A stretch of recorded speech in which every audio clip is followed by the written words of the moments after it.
अस्सलामुअलैकुम everyone, welcome to my channel, welcome to another vlog. I hope आप सब ठीक होंगे। मैं भी अल्हम्दुलिल्लाह ठीक हूँ।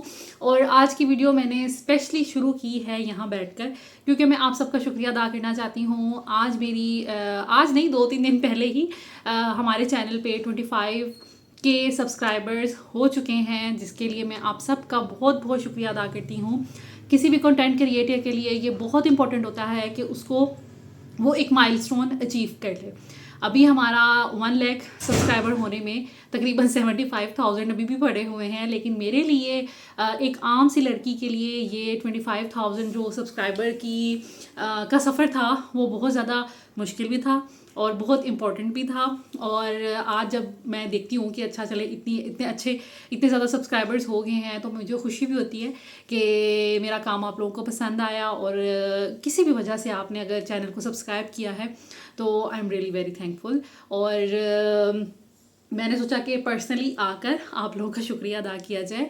और अभी 13 अप्रैल को मेरी बर्थडे भी थी। मैंने बर्थडे अपनी सेलिब्रेट नहीं की, लेकिन मुझे कुछ लोगों ने विश भी किया था, उसके लिए भी बहुत बहुत शुक्रिया। बर्थडे मैंने सेलिब्रेट इसलिए नहीं की, एक तो ऑफ कोर्स मेरे फादर इन लॉ की अभी अभी डेथ हुई है, इस वजह से भी। और अभी क्योंकि उनको 40 दिन नहीं हुए। और दूसरा ये कि वैसे भी मेरे हस्बैंड भी यहाँ पे नहीं थे, और मेरे लिए शायद इतनी इम्पोर्टेंट नहीं है मेरी बर्थडे जितनी इम्पोर्टेंट मेरे फैमिली मेम्बर्स के लिए होती है ना। बच्चों ने मुझे विश कर दिया, बच्चों को पता था मामा का बर्थडे है और उन्होंने मुझे विश कर दिया, तो मेरे लिए मैं काफ़ी खुश थी। लेकिन बहुत बहुत शुक्रिया जिन लोगों ने मुझे विश किया। और जिनको नहीं पता था, ऑफ कोर्स अगर कोई सेलिब्रेशन होती मैं खुद बताती तो पता चलता, क्योंकि हो सकता है बहुत से लोगों को नहीं पता हो कि मेरा बर्थडे है। तो कोई बात नहीं, इट्स रियली ओके। और इंशाल्लाह ताला सेलिब्रेशंस जो है ना वो ज़िंदगी में होती रहती हैं, और ज़िंदगी चलती रहती है, रुकती नहीं है।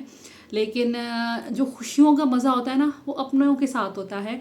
अकेले खुशी का कोई ना तो इंसान सेलिब्रेट कर सकता है और ना ही उसका मज़ा आता है।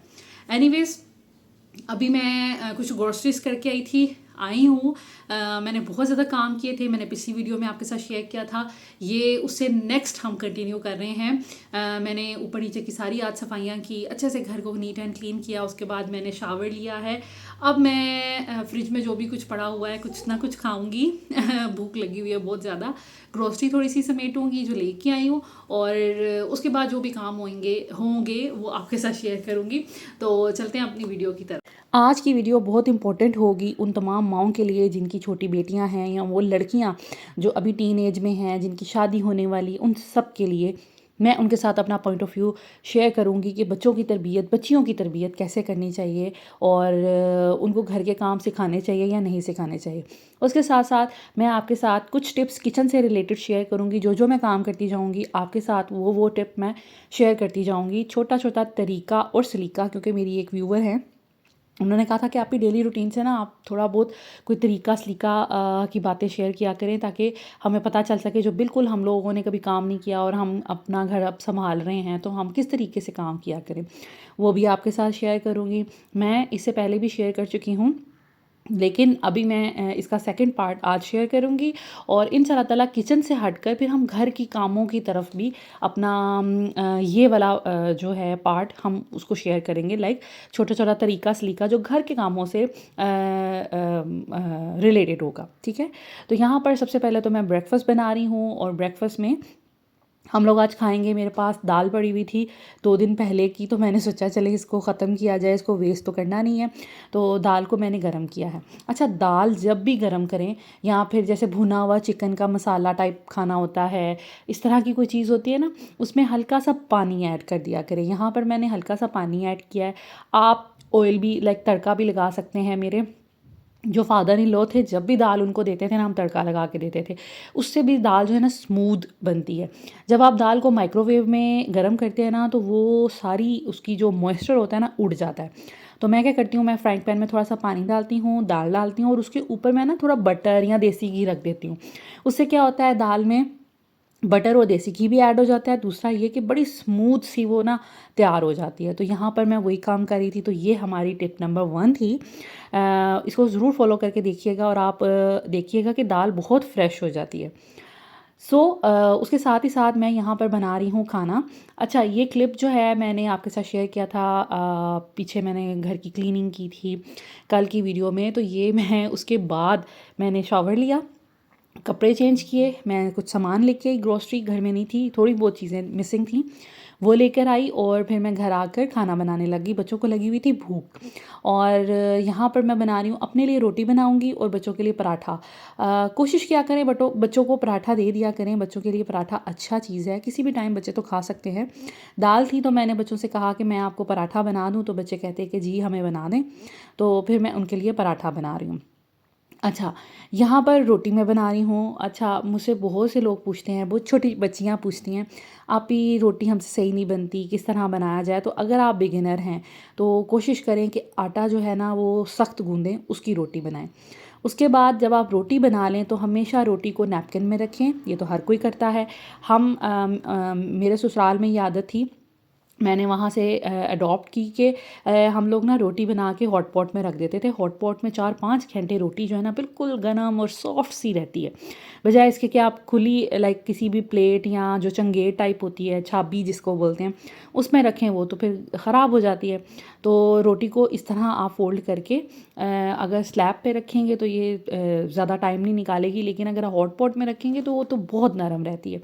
मेरे ससुराल में एक ही टाइम रोटी बनती थी और फिर हम लोग जो है एक टाइम रोटी बना देते थे, फिर जो जो आता जाता था लाइक लंच की एक साथ ही सबकी रोटी बना देनी और फिर जैसे जैसे जिसने आना वैसे वैसे उसको सर्व करते जाना।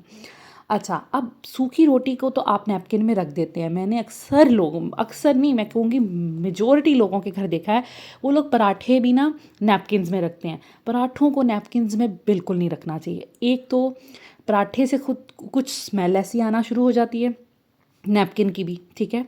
दूसरा, नैपकिन से भी ग्रीस नहीं जाती, फिर आप लोगों को नैपकिन बॉयल करने पड़ते हैं, आपका काम इतना लंबा हो जाता है। जब भी पराठा बनाएं कोशिश करें कि उसको आप प्लेट में रखें, आप अवॉइड करें कि किसी भी नैपकिन में रखें। हाँ, आप बटर पेपर पे रख सकते हैं, आप किचन टॉवल, ये जो टिश्यू पेपर होता है ना थोड़ा मोटे वाला, आप उस पर रख सकते हैं। Butter paper is the best option, उसमें यह है कि पराठा क्रिस्पी भी रहता है। और दूसरा ये कि आप उसको सादी प्लेट में रखें। अब मैंने देखिए सूखी रोटी को रखा नैपकिन में क्योंकि वो खुश्क हो जानी थी पहले, क्योंकि मुझे तवा ड्राई था, उस पर सूखी रोटी बनानी थी, और उसके बाद मैं फिर पराठा बना रही हूँ। और यहाँ पे देखिए पराठे के नीचे मैंने कोई चीज़ नहीं रखी। आप गरम गरम पराठा सर्व करें जिसको भी देना है और एज़ इट इज़ रहने दें, क्योंकि वरना आपका जो है ना नैपकिन से स्मेल आती है ग्रीसी। मेरे यकीन करें कि 6 साल पुराना भी नैपकिन मेरे पास पड़ा है और एज़ इट इज़ उसमें कोई चिकनाई नहीं, कोई कलर नहीं ख़राब हुआ, क्योंकि मैं कभी पराठे के लिए यूज़ ही नहीं करती। अच्छा जी, तो अभी मैं आपके साथ शेयर करने वाली हूँ दही बनाने का तरीका। बहुत से लोग ऐसे होते हैं जिनसे दही बन जाता है और कुछ लोग ऐसे होते हैं जिनसे दही नहीं बनता। दही बनाने के लिए दूध का सही टेम्परेचर होना बहुत ज़रूरी है। और सबसे पहले तो मुझे ये बताइएगा आप लोग इसको क्या कहते हैं, जो आप थोड़ा सा दही इसके अंदर दूध के अंदर डालते हैं। हम तो इसको जाग कहते हैं। आप लोगों के शहर में, आप लोगों की ज़ुबान में या आप लोगों की मदर लैंग्वेज में इसको क्या कहते हैं? हम कहते हैं जी ये जाग, दही को जाग लगाना। अच्छा जी, तो यहाँ पर अब हमने दूध लेना है और दूध को हमने गर्म कर लेना है। अगर आपका दूध ठंडा है कि फ्रिज से आपने निकाला हो, या फिर आप इस तरह कर सकते हैं, सुबह दूध आया, वो रूम टेम्परेचर पे जब गया, रूम टेम्परेचर से थोड़ा सा टेम्परेचर उसका हाई होना चाहिए, तो आपने उसको अलग निकाल लें, उसमें आप लाइक जाग लगा लें और बाकी को ठंडा करके फिर फ्रिज में रख दें। आप इस तरह से भी कर सकते हैं। अच्छा, यहाँ पर ये मैंने क्या किया है, ये कल का दूध है और मैंने इसमें से मलाई सबसे पहले उतारी, उसके बाद मैंने इसको जग में डाला और छान कर ना बच्चों के फीडर के लिए दूध जो है हमेशा कोशिश किया करें कि छान लिया करें और छान के किसी जग, किसी बॉटल में डाल लिया करें, फिर आसानी हो जाती है बच्चों के ना नीपल के अंदर वो फंसती नहीं है बालाई, और आपकी बालाई वेस्ट होने से भी बच जाती है। अच्छा, अब यहाँ पर मैंने दूध को थोड़ा सा गर्म कर लिया क्योंकि ये ठंडा दूध था। गरम इतना सा हमने करना है कि हम इसके अंदर अपनी फिंगर अगर डालें तो हमारी फिंगर जो है वो जले नहीं। ये बलाई सी बन गई है ऊपर ना, थोड़ा गर्म था ना। अच्छा, तो आपने कोशिश करना है कि इतना नीम गरम, बहुत ठंडा भी नहीं होना चाहिए, इतना सा गरम हो कि आपकी उंगली बर्दाश्त करे। होना गरम चाहिए लेकिन इतना सा गरम हो कि आपकी उंगली बर्दाश्त करे। अब हम इसको फेंटेंगे थोड़ा सा, ताकि इसके ऊपर ना थोड़ी सी जैसे झाग सी आ जाए। मैं इसको थोड़ा सा फेंटूंगी और फिर इसके अंदर मैं ये डालूंगी, ठीक है। अब हम दूध को थोड़ा-सा फेंटेंगे, दूध को फेंटने से ना इसके ऊपर बड़ी अच्छी झाग बन जाती है। जैसे आप बाज़ार का दही लेके आते हैं ना, तो उसके ऊपर बबल्स से बने होते हैं ना, तो वो बबल्स बन जाते हैं। उसके साथ ही साथ यहाँ पर मैंने तकरीबन 3 से 4 चम्मच, जो आम खाने का चम्मच होता है, वो मेरे पास दही पड़ा हुआ था, वो मैंने ले लिया और इसके अंदर मिक्स किया है। आपने इसको बहुत ज़्यादा ठंडा नहीं कर देना, आपने बस ये काम फटाफट करना है। उसके बाद आप किसी भी एयर टाइट जार में, एयर टाइट किसी भी डिब्बे में आप दही बनाकर, मतलब लाइक इसको उंडेल लें और इसको रख दें। अच्छा, ये बॉक्स बहुत अच्छा है, ये गर्म रहेगा और बड़ा ज़बरदस्त रहेगा, ये ज़्यादा जल्दी ठंडा नहीं होगा ना, इसलिए मैं इसमें डाल रही हूँ। ये सिरेमिक है ना, सिरेमिक में अगर ठंडी चीज़ डालेंगे तो जल्दी गर्म नहीं होगी और गर्म चीज़ डालेंगे तो जल्दी ठंडी नहीं होगी। और इसको किसी ऐसी जगह पे रख देना है जहाँ पर बिल्कुल एयर टाइट सिस्टम हो, गर्म हो, टेम्परेचर सही हो वहाँ का, ठीक है। और यहाँ पर हम इसको रखेंगे तकरीबन 4 घंटों के लिए। 4 घंटों में दही बन जाएगा, 4 से 5 घंटों में, और उसके बाद आप उसको फ्रिज में रख दीजिएगा। अच्छा, तो यहाँ पर मैं अब बर्तन धो रही हूँ। बर्तन धोने से भी रिलेटेड यही बात कहूँगी, हमेशा कहती हूँ और आप लोग देखते भी हैं, कोशिश किया करें कि जब भी बर्तन धोएं आप अपनी जो टैप है ना उसको बंद किया करें। अक्सर लोग मैं देखती हूँ कि खुली टैप छोड़ देते हैं और जितनी देर साबुन लगाना है, कोई काम करना है, वो टैप खुली हुई है, पानी वेस्ट होता जा रहा है। देखें, हमें अपने नेचुरल रिसोर्सेज़ को या जो भी हमारे कंट्री के रिसोर्सेज़ हैं उनको वेस्ट नहीं करना चाहिए। एज़ ह्यूमन, एज़ सिटीज़न्स हमें अवॉइड करना चाहिए कि गैस, बिजली और पानी को हम जहाँ खुला हुआ ना छोड़ दें, उसको बंद करें। अगर हम यूज़ में नहीं कर रहे, लाइक उसको यूज़ नहीं कर रहे। अक्सर लोग गैस भी इस तरह अगर आ रही है, नेचुरल गैस है, बिल कम होता है, तो ऐसे ही छोड़ देते हैं। सिलेंडर्स वगैरह की केयर करते हैं लेकिन नेचुरल जो गैस होती है ना उसकी केयर नहीं करते। इसी तरह आप पानी की भी केयर करने की कोशिश किया करें। मैं क्या करती हूँ, मैं ये जो साबुन वाला डिब्बा है इसमें थोड़ा सा पानी ऐड कर लेती हूँ, उससे स्पंज ज़रा गीला हो जाता है और मैं उससे साबुन लगाती जाती हूँ। तो खुश्क अगर हो तो आपको फिर पानी को बार बार लेने की ज़रूरत पड़ती है। मैं उस डिब्बे में थोड़ा सा लाइक हाफ़ ग्लास पानी डाल लेती हूँ और उससे मेरे बर्तन धुलते जाते हैं। हाँ, जो बर्तन मुझे लगे कि इस पर कोई चीज़ चिपकी हुई है या सालन लगा हुआ है, इससे मेरा स्पॉन्ज या साबुन ख़राब होगा, उससे फिर मैं अवॉइड करती हूँ। और जब भी मैं किसी ऐसी चीज़ को वॉश करूँ जिसमें कोई फूड पार्टिकल ज़्यादा लगे हुए हैं, स्पॉन्ज पे लग गए हैं, मैं फिर उसको डायरेक्ट सोप में नहीं लगाती, मैं उसको पहले वॉश करती हूँ फिर सोप के अंदर डालती हूँ। मुझे ना अक्सर मैं देखती हूँ कि लोगों ने अपना साबुन बहुत गंदा किया होता है, उस पे पत्ती के पार्टिकल्स उसके अंदर बैठे होते हैं, कोई ना कोई चीज़ के पार्टिकल बैठे होते हैं, वो इतने दिखने में बुरे लगते हैं, उससे अवॉइड किया करें। जब आप गंदा स्पॉन्ज डालेंगी ना अपने साबुन में तो वो ऑटोमेटिकली आपका साबुन वाला ट्रे या डिश गंदी होगी। कोशिश करें जब कोई ऐसा बर्तन धो लें जिससे आपको लगे कि साबुन में वो पार्टिकल्स जा सकते हैं, उसको स्पॉन्ज को पहले उससे धो लें पानी से और फिर दोबारा साबुन लेने की कोशिश करें।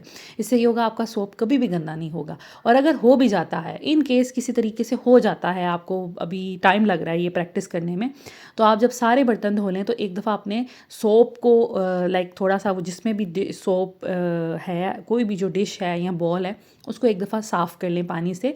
उसका सारा एक्सेसिव जो आपके पास पानी या लिक्विड टाइप होगा उससे कोई बर्तन धो लें और उसको फिर साफ़ सूफ करके फिर रखें।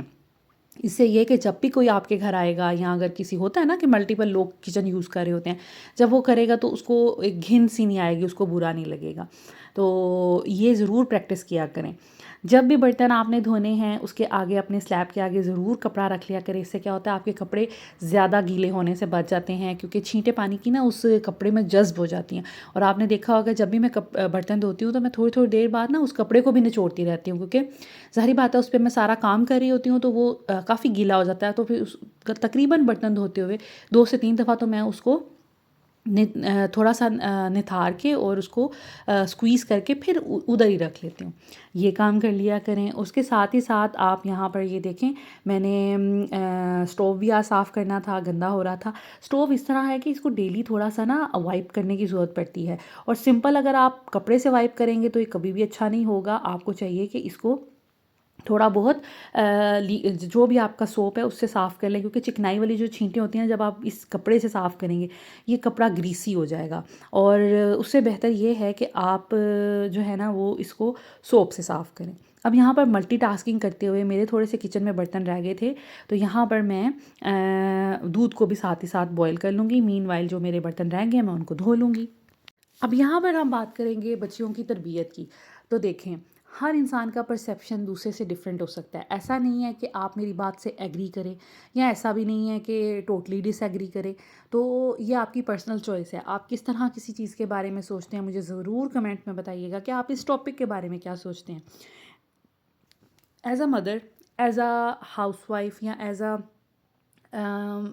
वाइफ, मैं ये सोचती हूँ कि बच्चियों को जो है ना उनकी तरबियत में घर के काम काज की आदत होनी चाहिए। क्योंकि देखें, जब मेरी नई नई शादी हुई थी, हमारे घर में एक मेड थी मेरे ससुराल में, जो सारे काम करती थी। जैसे वो कपड़े धोती भी थी, इस्त्री भी करती थी। इसके अलावा वो सफाई करती थी, बर्तन धोती थी, सुबह नाश्ते के टाइम पे आ जाती थी, नाश्ते के बर्तन धोती थी, उसके बाद लंच के बर्तन धोकर एक दफ़ा लाउंज में मोपिंग करके वो जाया करती थी। लाइक सारे काम किया करती थी। जब मुझे नई नई नई शादी हुई, इवन हम लोगों को बर्तन भी नहीं उठाने पड़ते थे टेबल से, वो हम खाना खाते थे वो बर्तन उठा लेती थी। लेकिन कुछ अरसे बाद उनको कुछ इश्यूज़ उठना शुरू हो गए और उन्होंने छोड़ के जाना था शायद। वो समटाइम्स होता है ना कि आपको किसी रीज़न की ज़रूरत नहीं होती। हालांकि मेरी मदर इन लॉ उनके साथ बड़ी नाइस थी, उनकी जो जो रिक्वायरमेंट्स थी उन्होंने सब पूरी की, लेकिन फिर भी वो काम छोड़कर चली गई। एनीवेज, सारा काम जो है वो मुझ पे और मेरी एक सिस्टर इन लॉ पे आ गया। मैंने तब, अभी मेरी नई नई शादी हुई थी, लाइक 1-2 महीने हुए थे शादी को, लेकिन सारे काम किए क्योंकि मुझे आते थे। और मैं इवन जब वो बाजी काम भी कर रही होती थी तो मेरी आदत थी, क्योंकि जब भी मैं खाना खाती थी मेरी मेरी ऑटोमेटिकली ये आदत बनी हुई है। बचपन से अम्मी ने सिखाया कि बर्तन उठा के खाना खाने के फ़ौरन बाद सिंक में डालने हैं और टेबल साफ़ करना है। तो मैं उधर भी ऐसे करती थी। हालांकि मेरी नई नई शादी हुई थी, सब मुझे मना करते थे, मैं कहती थी नहीं मेरी आदत है। और अगर मैं कुछ कुकिंग करती थी, मैंने वलीमे से, मेरा ख्याल है मकलावे के अगले दिन से मैंने कुकिंग शुरू कर ली थी। मैंने कहा था मैं नहीं बैठ सकती इस तरह। तो जिस दिन मैंने फ़र्स्ट कुकिंग की और साथ साथ मैं बर्तन भी धो रही थी, मेरी नंदों ने, मेरी मदर इन लॉ ने मुझे मना किया कि अभी तो आपने मीठा भी नहीं बनाया और आप ना ये काम करें। मैंने कहा कि नहीं मेरी आदत है, मैं कुकिंग कर रही हूँ, साथ साथ जो गंदे बर्तन होंगे वो मैंने धोने हैं। तो मुझे बहुत फ़ायदा हुआ। देखें, वक्त बुरा किसी पे भी आ सकता है, फाइनेंशियल इश्यूज़ किसी पे भी आ सकते हैं। इंसान को किसी भी चीज़ पे इतना डिपेंडेंट नहीं होना चाहिए कि मेड के बगैर आप काम ही नहीं कर सकते। और अगर मेड नहीं है तो आपको कोई काम करना आता ही नहीं है। बहुत सी मैंने ऐसी लड़कियां देखी हैं जिनको कोई काम नहीं करना आता, जब वो ससुराल में जाती हैं वो सारे काम सीख जाती हैं। तो ज़रूरी नहीं है आप प्रोफेशनल्स हैं, आप कोई वर्किंग लेडीज़ हैं तो आपको घर के काम नहीं करने पड़ेंगे। घर के काम कुछ ना कुछ हर सूरत इंसान को करने पड़ते हैं। और अगर आप और ये किसी चीज़ की ज़मानत नहीं है कि आप ये सोचो कि जब मेरी शादी हुई थी मेड्स थी और इन्होंने कहा था कि भाई सिर्फ कुकिंग करनी है या घर के काम करने के लिए तो अवेलेबल है। तो घर के, अक्सर होता है ना, सासें कहती हैं कि हमारे घर में कामों की कोई मसला नहीं है। तो उस सूरत में क्या होता है, अगर ना भी हो, कभी ऊपर नीचे चीज़ें हो जाती हैं और आपको काम करना पड़ जाता है। अगर आपने सीखा हो, और मैं कहती हूँ कि ये मदर्स की ज़िम्मेदारी होती है बच्चियों को बेसिक घर के काम सिखाना। जिस तरह हम लड़कों को बेसिक काम, मैं सोचती हूँ हर लड़के को थोड़ा बहुत प्लम्बिंग, थोड़ा बहुत कारपेंट्री और थोड़ा बहुत इलेक्ट्रिकल जो भी चीज़ें होती हैं उनका काम आना चाहिए। जैसे मेरे हस्बैंड को आता है। हम लोग बाहर से बहुत कम लोगों को बुलाते हैं, जब तक मेरे हस्बैंड जो चीज़ें ठीक कर सकते हैं वो करते हैं। इससे ये फ़ायदा होता है कि आपको किसी पे डिपेंडेंट नहीं, कोई आ रहा है, किसी को कॉल की है, वो अब आए, शाम को आए, आप बैठे रहें उसके इंतज़ार में। उससे बेहतर ये है कि आप खुद काम कर लें, आपको थोड़ी बहुत नॉलेज होनी चाहिए। तो मेरी भी ये कोशिश रहेगी, मैं अपने बेटे को वो वाले काम सिखाऊं जो बेटों वाले हैं, और बेटियों को वो काम सिखाऊं जो लड़कियों वाले हैं, जैसे घर के काम। और मुझे ख़ुद को, जैसे मुझे स्टिचिंग आती है, कुकिंग आती है, बेकिंग आती है, तो मेरा भी दिल करता है कि मेरी बेटियों, मैंने एटलीस्ट अपनी बेटियों को थोड़ी बहुत नॉलेज स्टिचिंग की, कुकिंग की और घर के बेसिक कामों की, कि काम कैसे करने हैं। मैंने अक्सर देखा है लड़कियां जवान जवान हो जाती हैं, उनको झाड़ू नहीं फेरना आता। मैं अभी कुछ दिन पहले कोई एक रील देख रही थी, किसी ने किसी ब्रांड की प्रमोशन की थी लड़की ने, तो वो मोपिंग और इस तरह के टूल्स की थी। उस लड़की को पता ही नहीं था कि झाड़ू या मोपिंग कैसे करते हैं। देखें, आप किसी कोई चीज़ किसी को सिखा रहे हैं, बता रहे हैं, तो आपको पहले ख़ुद वो काम आना चाहिए ना। तो मुझे इतनी हंसी आई उस बात पे, और मुझे हैरानी भी हुई कि चले आप किसी से करवा लें, चले मेड से करवा लें। अगर आपने ख़ुद भी अपने फेस को लाना है किसी प्रोडक्ट की ब्रांडिंग करने के लिए, तो चलें आप प्रॉपर्ली उसको थोड़ा पढ़ लें या देख लें कि कैसे वो काम होता है। तो कहने का मकसद ये है कि ये कोई बहादुरी नहीं होती कि आप किसी को कहें मुझे तो ये काम आता नहीं है, हमने तो कभी किया नहीं है, हमारे माँ बाप ने कभी करवाया नहीं है। क्यों नहीं करवाया, करवाना चाहिए। मेरे घर में देखें ऑल टाइम एक पर्सन है जो काम करता है, ठीक है। इससे पहले मेरे घर बच्चियां भी छोटी रह चुकी हैं, लेकिन मैं ज़ैना फ़ातिमा को कभी अलाउ नहीं किया कि पानी उनसे मांग के पिएं। मैं हमेशा कहती हूँ कि नहीं, आपने नहीं मांगना पानी, आपने खुद जाना है। बच्चियां हालांकि कह देती हैं कि हम दे देते हैं पानी, कोई इशू नहीं है, लेकिन मैं कहती हूँ नहीं, ऐसा नहीं होगा। अच्छा, यहाँ पर ना मैंने ये टॉवल जो मोपिंग वाला होता है ये मैंने फैला दिया था, क्योंकि मैंने अभी सारे घर की सफाई की थी। तो आप देखते हैं कि जब नीचे पानी आता है, जब बर्तन धोते हैं, तो पूरा किचन गंदा होता है। तो पूरा किचन गंदा ना हो, इसके लिए बेहतर ये है कि आप इस तरह कोई टॉवल, कोई ऐसी चीज़, कोई मैट बिछा दिया करें, ताकि जितना भी पानी ऊपर से गिरना है नीचे गिरे, और आपका बाकी फ्लोर जो है ना, आपके पाँव की वजह से गंदा ना हो। और यहाँ पर जी हमारा दूध भी बॉयल हो गया था। इसके ऊपर मैं लिड दे दूँगी, ये बड़ा अच्छा रहता है ये वाला लिड ना। और इसको मैं हल्की आंच पे देखें रख दिया, 5 मिनट मैं इसको हल्की आंच पे रखूँगी, फिर बालाई बहुत अच्छी आती है। और यहाँ पर जी मैं बना रही थी चिकन मुगलाई किस्म का, कढ़ाई कह लें आप या हांडी कह लें। हांडी नहीं है क्योंकि वो तो बोनलेस की होती है, और कढ़ाई भी नहीं है क्योंकि अक्सर लोग कहेंगे कढ़ाई में प्याज नहीं डलता, भी हम डालते हैं। तो खैर ये सालन है। यहाँ पर मैंने 2 प्याज लिए हैं, और मेरा चिकन होगा तकरीबन एक किलो से थोड़ा सा ऊपर होगा। और टमाटर मैंने तकरीबन लिए थे 3.5 टाइप, और लहसुन के 5-6 जवे, उसको मैं कर लूँगी ब्लेंड। यहाँ पर प्याज को मैं कर रही हूँ फ्राई, और यहाँ पर लाइट चलेगी क्योंकि अभी ये शाम का टाइम था, और आपको पता है आजकल लाइट का कितना इशू हुआ है। खैर रेसिपी तो मैंने रिकॉर्ड करनी थी। तो यहाँ पर जी मैंने प्याज को गोल्डन ब्राउन करना है। उसमें मैंने बादियान का एक फूल डाला है, एक बड़ी इलायची डाली है, थोड़ा सा ज़ीरा डाला है। इससे क्या होता है, आपके सालन में ना खुशबू बहुत अच्छी आ जाती है, देगी टच आ जाता है। उसके बाद जैसे ही आपका सुनहरी सा हो जाए प्याज, उसमें आपने डाल देना है चिकन, और उसको फ्राई करना है। ये रेसिपी इतनी शानदार है, मैंने जब जब बनाई है, जिसको खिलाई है, सब ने तारीफ़ की है, और ये हमेशा परफेक्ट बनती है, कुछ भी इसमें कम ज़्यादा नहीं होता। उसके बाद जो टमाटर और लहसुन मैंने डाले थे वो भी साथ ही डाल दिए मैंने, क्योंकि अब अंधेरा हो जाना था, तो मुझे ये था कि अब मैं इसको फर्दर कंटिन्यू नहीं कर सकती, इसलिए मैं स्टेप्स जल्दी कर लूँ, वरना मैं पहले लहसुन चिकन डाल के थोड़ा फ्राई करती हूँ, फिर टमाटर डालती हूँ। एनीवेज, जैसे ही थोड़ा आपके टमाटर का पानी ड्राई हो, चिकन थोड़ा गलना शुरू हो जाए तो फिर आपने इसमें नमक डालना है 1 टीस्पून। 1 टीस्पून के करीब हमने इसमें रेड चिली पाउडर डाला है, और हाफ़ टी स्पून के करीब हमने इसमें डाला है हल्दी। और साथ ही साथ इस पॉइंट पर हम इसमें डालेंगे कलौंजी, जो कि इस सालन को ना नेक्स्ट लेवल तक ले जाएगी। कलौंजी का टेस्ट बहुत ज़बरदस्त आता है, और कभी कभी खाने में बड़ी मज़े की लगती है। और जब भी कलौंजी का इस्तेमाल करें, दुरूद शरीफ पढ़ लिया करें, ये सुन्नत है। उसके बाद जी हम लोग जो हैं इसको रख देंगे। मैंने इसको पकने के लिए रख दिया था, अब हल्की आंच पे ही पकता रहेगा। मीनवाइल मैं यहाँ पर बर्तन जोड़ लूँगी, ये भी बहुत ज़्यादा ज़रूरी है, क्योंकि बर्तन अगर आप ना टाइमली जोड़ें तो वो जमा होते रहते हैं। और वैसे भी रैक को ना खाली भी हो जाना चाहिए, अच्छा लगता है, क्योंकि भरा हुआ हर वक्त रैक ना अच्छा नहीं लगता, वो बहुत ही बुरी लुक देता है। तो जैसे ही बर्तन ड्राई हों, आप किचन में कोई काम कर रहे हैं, जैसे मैंने यहाँ पर सालन चढ़ाया हुआ है, तो साथ ही साथ मैं अब वेट कर रही हूँ, तो मैं बर्तन यहाँ पर जोड़ लूँगी। जैसे मैं आपको हमेशा कहती हूँ मल्टीटास्किंग करें। और उसके साथ ही साथ जैसे ही मैंने बर्तन जोड़ने हैं, साथ ही मैंने आटा गूंद लेना है, क्योंकि आज आटा भी ख़त्म हुआ है, तो वो भी मैंने गूंदना है। तो ये सारे काम ना साथ साथ चल रहे होते हैं, और मेरा ख्याल है कि बहुत सी होम मेकर्स इन चीज़ों को फॉलो करती हैं। तो यहाँ पर प्रॉपर प्लेसेस पे जहाँ जहाँ की जो जो चीज़ है मैं वहाँ पे रखती हूँ। और किचन जब एक हाथ में हो ना, तो कभी भी चीज़ें बेतरतीब नहीं होती।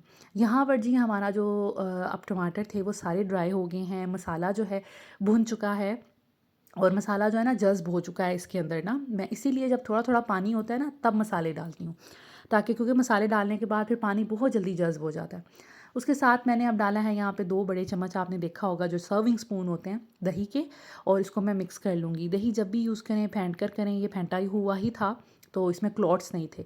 और इसके अलावा जब भी दही को इस्तेमाल करें, हल्की आंच पे रखें, वरना दही फट जाता है, फिर वो दानेदार से सालन में नज़र आते हैं। अब मैं इसको थोड़ी देर के लिए रख दूँगी, और यहाँ पर हम गूँदेंगे आटा। आटा गूँधने के लिए भी कुछ टिप्स शेयर करूँगी। जब भी आटा गूँधने कोशिश करें, आपने जो भी ज्वेलरी कोई रिंग्स पहनी है उसको उतार दें, वरना वो रिंग्स जो है ना वो आटा जो है रिंग्स में फंस जाता है, वो बुरा लगता है। अब यहाँ पर जो न्यू होम मेकर्स हैं, जो मेरी छोटी बच्चियाँ हैं, उनके लिए मैं बात यहाँ पे समझाने लगी हूँ जब भी आटा गूंदे आपने हाथों को तेज़ चलाना है, क्योंकि तेज़ नहीं चलाएंगे तो आटे में ना गुठलियाँ बन जाएंगी। आपने जब पानी मिक्स करना है, आटे में शुरू करना है, तो कोशिश करने हैं तेज़ी से ये काम करें, जल्दी जल्दी उसको ना आप बनाना शुरू करें ताकि इसमें गुठलियाँ ना बने, वरना गुठलियाँ बन जाएंगी ना, वो फिर आप गूंदेंगे भी तो आपसे नहीं सही होंगी। तो यहाँ पर खैर थोड़े थोड़े सेक्शंस लेती जाऊंगी, पानी डालती जाऊंगी और सारे आटे को हमने गीला कर लेना है। एक ही दम आपने बहुत ज़्यादा पानी ऐड नहीं कर देना, इससे क्या होगा आपको पता नहीं चलेगा कि आटा ज़्यादा ही पतला हो जाएगा। थोड़ा थोड़ा करके करना है, लेकिन ये स्टेप जल्दी करना है। और साथ ही साथ आपने परात के हमेशा किनारे साफ़ करने हैं, साथ ही साथ आटा परात से उतारते जाना है। जैसे ही आप पानी ऐड करते जाएंगे आटे में, तो वो परात के साथ जो थोड़ा बहुत आटा लगा हुआ है वो उसके साथ चिपकना शुरू हो जाएगा और वो सारा एक जान हो जाएगा। ये काम भी आपने लाजमी करना है। उसके बाद इस तरह आपने उसको गूंदना शुरू करना है, थोड़ा थोड़ा पानी हाथों में लेते जाना है ताकि हाथों पे आटा चिपके नहीं, और गूंदते जाना है। यहाँ पर मेरे हाथ पे इतनी चोट लगी हुई थी, मैं खिड़की बंद कर रही थी और मेरा हाथ ठुक गया खिड़की के अंदर तो वो मेरी उंगली बहुत दुख रही थी। एनीवेज़ यहाँ पर आटे को अब मैं थोड़ा सा मैंने गूंदा है, अब मैं थोड़ी देर रेस्ट करने के लिए रख दूँगी। 5 से 7-8 मिनट तक आपने इसको रेस्ट देना है। इससे आटे में ना आपको एफ़र्ट कम करनी पड़ती है गूंदने में, ठीक है? वो खुद ही थोड़ा उसमें मॉइस्चर ऐड हो जाएगा, नरम पड़ जाएगा आटा, फिर आप गूंदेंगे ना बहुत अच्छा रहेगा। और अगर आप बिगिनर हैं रोटी बनाने में, आटा गूंदने में, तो कोशिश करें आटे को थोड़ा सख्त ही रखें, बहुत ज़्यादा सख्त ना करें और बहुत ज़्यादा नरम ना करें, मीडियम सा आटा होना चाहिए। उससे रोटी भी अच्छी बनेगी, आप हैंडल भी अच्छे तरीके से कर सकेंगे, आप आटे को भी अच्छे तरीके से हैंडल कर सकेंगे। बस अब आपने इसको पूरी जान के साथ 4 से 5 मिनट के लिए आपने इसको गूंदना है अच्छे से, और आपका आटा बड़ा अच्छा जो है ना वो बन जाएगा। अब इसी डिब्बे में देखें मैंने पानी लिया, इसी में, क्योंकि मैं इसी तरह करती हूँ, जिसमें आटा गूंदना होता है उसी डिब्बे में लेती हूँ पानी।